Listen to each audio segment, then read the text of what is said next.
Today, I'll be showing you why data telling you 79% of retirees can't afford their retirement isn't something you should worry about. Over my years of helping clients plan for retirement, I've discovered why these alarming numbers can be deceiving and why many people are actually in a better position than they think. That's exactly why I'm making this video today, to show you why you shouldn't let the 79% statistic worry you and what really matters for retirement success. According to researchers, 79% of Americans aged 62 to 70 won't be able to maintain their pre-retirement living standards by 2028. In this article, it also highlights other alarming data that 23% of American seniors live in poverty by international standards, and that the average 50 to 65-year-old only has $86,000 in retirement savings. When we hear these alarming numbers, right, we can't help but feel scared. Suddenly, you're worried that you need massive savings to retire comfortably, or that the retirement system is completely broken for everyone and that the situation is only getting worse.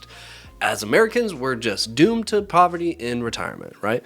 These fear-based retirement statistics begin to impact personal decisions, whether you realize it or not, right? And they could lead you to work longer than necessary or begin to make retirement decisions based on worst-case scenarios. The reality is different for a lot of people. Retirement is more achievable than this article suggests, and let's talk about that. In retirement, you will likely have obligations decreased, allowing you to live off less money than while you were working. And let's talk about a few obvious ones, right? While you're working, you have a big expense of saving for retirement. In retirement, you no longer have that expense, right? Also, while you're working, you likely have a mortgage that may be eliminated by the time you retire. That's another big expense for people that they don't have to carry over in retirement. And third, while you're working, you're likely paying more taxes than you will be in retirement. Even if just off this fact alone, that Social Security income is more tax efficient than your wages, right? Because in the worst case scenario, only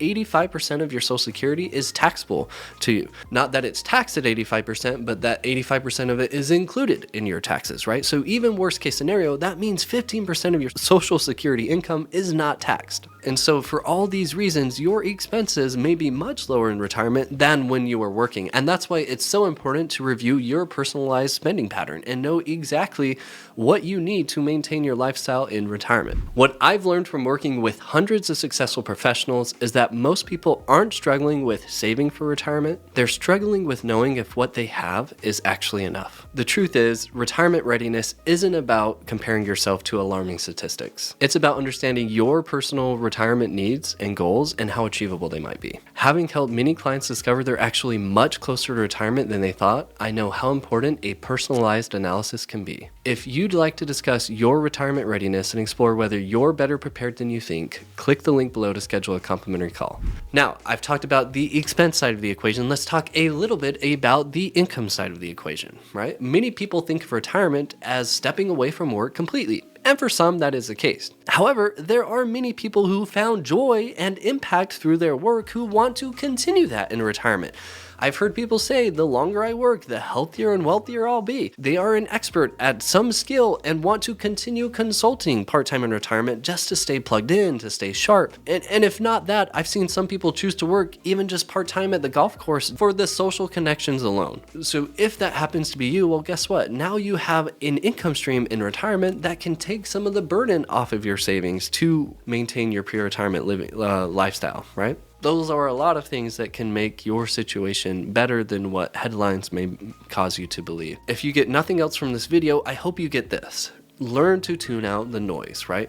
The only thing that matters is you and your goals, your unique situation, and what you're trying to accomplish, right? Unfortunately, I have worked with many people who have let fear from uncertainty and headlines delay their retirement, or cause them to not spend as much as they could in retirement. And for some, it's even caused them to make a poor investment decision at the height of market volatility. If you fall in that boat, that you're worried that you don't have enough, here are some things that can help you stretch your savings. Number one, have a tax-efficient withdrawal strategy. Just know which accounts to pull from tax efficiently to fund your cash flow needs. If we went one step further, we would need to look at how your accounts are invested. If you've heard of asset location, that is the strategy of choosing which assets to hold in which accounts to shelter as much income from taxes as possible. Because at the end of the day, what we're really trying to maximize is your after-tax spendable dollar, right? That is the number that we care about. Here's another thing that can help you. A lot of people are familiar with the 4% safe withdrawal rate, right? That is a rule of thumb. It's good to have as a benchmark, but let's talk a little bit about the research behind that rule. That research was looking at what was the maximum safe withdrawal rate throughout history, throughout the market history that we have available, meaning that if you were the unluckiest person in timing your retirement and began taking distributions from your portfolio at the unluckiest of timing, a 4% withdrawal rate would still allow you to sustain that withdrawal rate over a 30-year time period. And so because of that framework, that means many people end up dying with more money than they started with. And that's one way that a retirement plan can fail, right? Most people think retirement plans fail when you run out of money. Well, dying with too much money is also another way that your retirement plan can fail, because that means that may have been missed opportunities to travel or experiences with loved ones when you had the time and the health to do that. Now, Dave Ramsey got a lot of heat when he said that you can have an 8% withdrawal rate, right? And so I'm not saying that either. What I'm saying is that a rule of thumb can be dangerous to make big decisions off of, and it's worth looking at your unique situation and crafting a strategic plan to maximize your after-tax spendable dollar, right? Based on your goals and your time horizon and your needs. Now that you've seen what really drives retirement success beyond the alarming statistics, what fascinates me most in my retirement practice is how the most successful retirees often ignore these frightening headlines completely. So instead of focusing on what most retirees can't do, I've noticed that retirement success comes down to personalizing your strategy around your unique situation. These gloomy statistics miss something crucial. That with proper planning, you can write your own retirement story regardless of what the average retiree experiences. If you want me to analyze your retirement strategy and show you how to build a plan that puts you ahead of these statistics, click the first link in the description and book a complimentary call. I'll see you in the next one.